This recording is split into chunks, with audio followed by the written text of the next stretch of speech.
Hola chicas, soy Esther, la profesora en prácticas y os voy a explicar la unidad número 11, Seguridad Social y Desempleo. El apartado 3, Desempleo. Así que vamos allá. Para comenzar os he puesto un cuadrito con las prestaciones contributivas, no contributivas y de autónomos que una persona desempleada puede optar. Prestación de desempleo, subsidio de desempleo y prestación por cese de actividad para autónomos.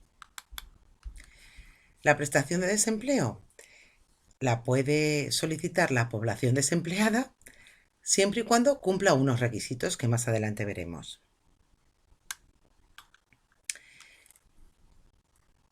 Aquí os explico unos conceptos. La población desempleada, ¿quién es? Es la población en edad de trabajar mayor de 16 años que desea hacerlo. O sea, que desea trabajar, han perdido su empleo y o no encuentran trabajo. Entre la población en edad de trabajar tenemos la población activa, que son los que desean trabajar, y la población inactiva, que son los que no desean trabajar. Dentro de la activa, que es donde nos vamos a centrar, está la población ocupada, los que realmente trabajan, y la población desempleada, los que quieren pero no encuentran trabajo y no están en la vida laboral. Dentro de la población inactiva, os pongo un ejemplo que podéis ser los estudiantes, que sois mayores de 16 años, pero que no deseáis trabajar.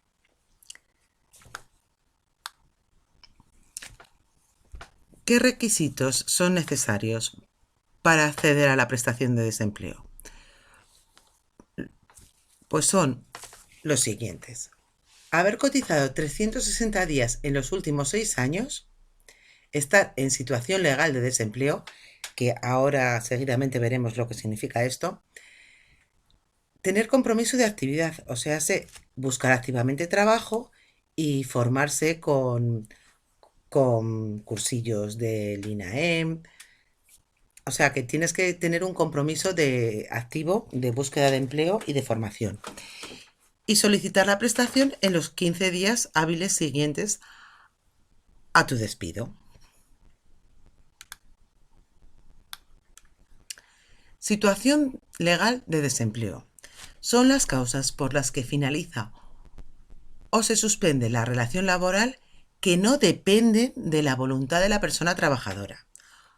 Así pues, se considera situación legal de desempleo el despido de la empresa por cualquier motivo, muerte o invalidez del empresario, voluntad del trabajador en una causa justa con sentencia judicial, por no superar el periodo de prueba, tanto por parte del trabajador como de la empresa, por violencia de género, y también se consideran los fijos discontinuos. Y no se consideran el trabajador que cesa voluntariamente, no está en situación legal de desempleo y por lo tanto no tiene prestación, y cuando el empresario readmite al trabajador tras una sentencia de despido. Entonces, como también se supone que tiene trabajo porque tiene que reincorporarse en su trabajo, pues no puede optar a la prestación de desempleo. Actividad 1. Bueno, estas actividades me las hacéis como las de la unidad anterior, bien en el cuaderno, bien en un Word, como os venga mejor. Vamos a leerla. Un trabajador es despedido de un empleo por no asistir a su puesto de trabajo durante 15 días, sin causa justificada. Durante los 5 años ha estado trabajando durante 1 año y 5 días.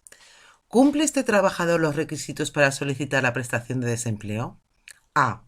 No, puesto que no asistía a su empleo y no quería trabajar. B. Sí, pero tiene que solicitarla en los 15 días después del despido. C. No, ya que no tiene los 360 días cotizados en los últimos 6 años. Bueno, pues me la ponéis en el cuadernito y marcáis la opción correcta. Seguimos. El cálculo de la prestación de desempleo. Para calcular la prestación de desempleo hay que seguir unos pasos que os he puesto aquí en este esquema. Son los días cotizados, en función de los días cotizados en los 6 años anteriores, se tiene derecho a ciertos días de prestación de paro. La base reguladora. Se calcula la cotización media de los últimos 180 días. O sea, se suman las cotizaciones de los 180 días y se dividen por 180. Porcentaje.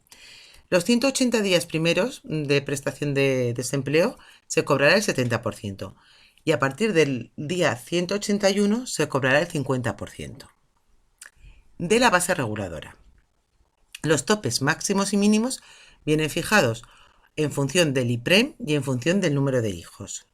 Y los descuentos de la Seguridad Social son el 4,7 sobre la base de contingencias comunes.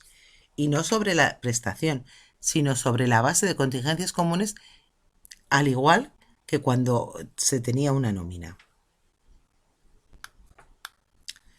Días cotizados en los 6 años anteriores. Aquí tenemos el cuadrito de los días que nos corresponden de paro, dependiendo de los días cotizados que tengamos. Por ejemplo, si tenemos 720 días cotizados, tendremos 240 días de paro, de prestación de desempleo. ¿Cómo se calcula la base reguladora? Pues se saca la cotización media durante los 180 días, que son la suma de las cotizaciones de todos los días hasta el 180, dividido para 180 días. Esta cantidad será la base reguladora por día de prestación.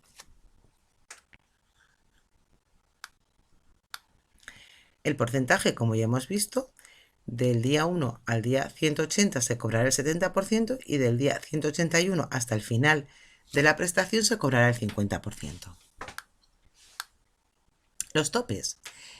Pues hemos dicho que el indicador es el IPREM, indicador público de renta de efectos múltiplos, y el número de hijos. Así que, como máximo, un trabajador desempleado en su prestación cobrará con un hijo 1.254,96, con 2 o más 1.411,83 y sin hijos 1.098,09. Y como mínimo, con hijos se cobrará 671,40 y sin hijos 501,98. A ver, os digo, estos máximos y estos mínimos son para una jornada de 8 horas, de 40 horas semanales. Si nosotros hemos trabajado media jornada, esto se prorratea. O si hemos trabajado media jornada o incluso menos, pues se prorratea a las horas o días que se haya trabajado en un mes. Descuento de la Seguridad Social. El descuento de la Seguridad Social será el 4,70 sobre la base de contingencias comunes y no sobre la prestación. Así pues, será el 4,70 como era el descuento en la nómina cuando estábamos empleados. La base de cotización de contingencias comunes será la base de cotización, la suma de la base de cotización de los 180 días partido para 180 días.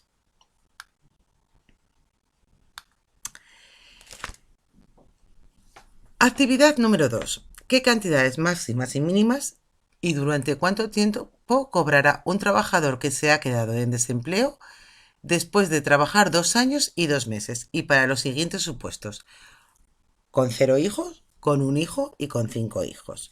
Esa tablita también me la hacéis en el cuaderno, me mandáis foto o como hayáis hecho las actividades anteriores.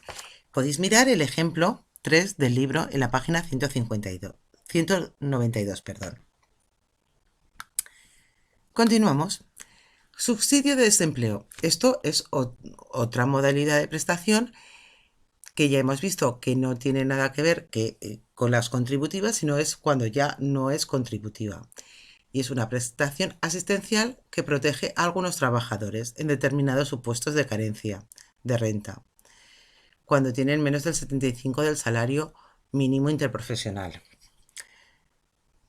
¿Qué cuantía les corresponde? Pues les corresponde el 80% del IPREM y durante 6 meses prorrogables hasta 30 meses, dependiendo de una serie de requisitos. Algunos tipos de subsidios os los he puesto en el cuadrito de abajo como ejemplo, que sería por agotamiento de la prestación de desempleo, por perder el empleo de forma involuntaria y no optar y no tener los días cotizados para poder eh, pedir la prestación por desempleo, y para los mayores de 52 años, cumpliendo una serie de requisitos también.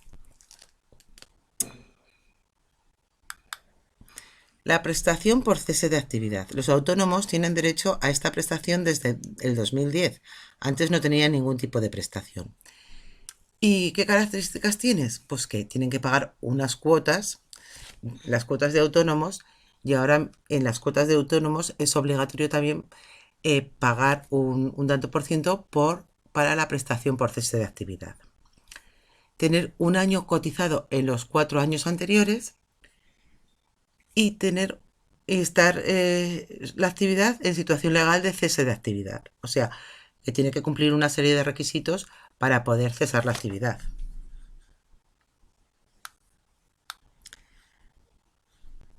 Actividad número 3. Cuestionario de verdadero o falso.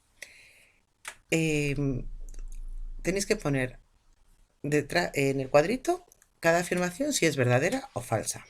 Los trabajadores que no tienen una nómina porque trabajan sin contrato y sin cotizar no tienen prestación de desempleo, pero sí tienen subsidio por desempleo. ¿Verdadero o falso?